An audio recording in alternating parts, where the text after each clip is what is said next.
Dobrý den, vážení přátelé. Dnes vám budu prezentovat další způsob tvorby stěny koupelny, kterou zde vidíte dokončenou.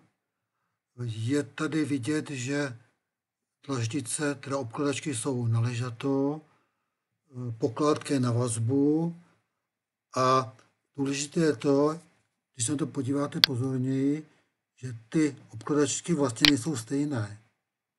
No vidíte, že každá je jiná, je to tak náhodně takhle uděláno a je to běžný způsob tvorby obkladacích prvků, které slouží pro pokládky na velké plochy a aby vlastně to nebyla šachovnice, aby to bylo takový pravidelný, tak každý ten obkladní prvek se vyrábí tak, že se ten vzor nějakým způsobem během výroby posunuje nebo otáčí.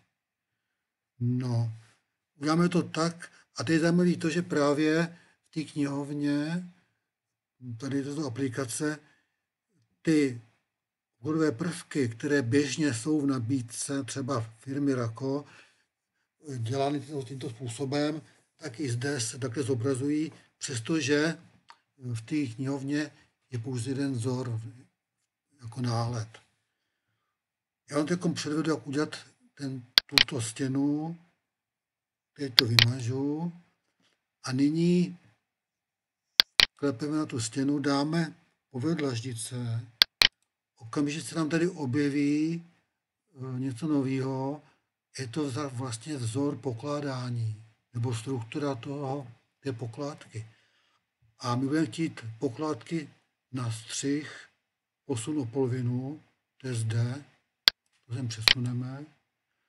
Tady vidíme, že je tady jiný rozměr, než chceme potom u těch obkladaček. Nevadí, dáme tam obkladačku, tak je to stěna. Tady máme jeden vzor, nebo jeden náhled. Tak, a teď musíme nastavit rozměr správně. Tak na to klepneme a teď nastavíme správnou velikost. 300 na 200, na 600 teda. Ještě dáme větší spáru. No, máme hotovo. No a nyní můžeme pokračovat v tom dělení.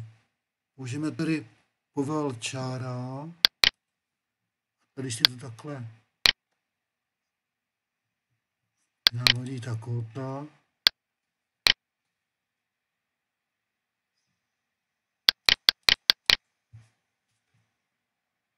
Ještě jednou.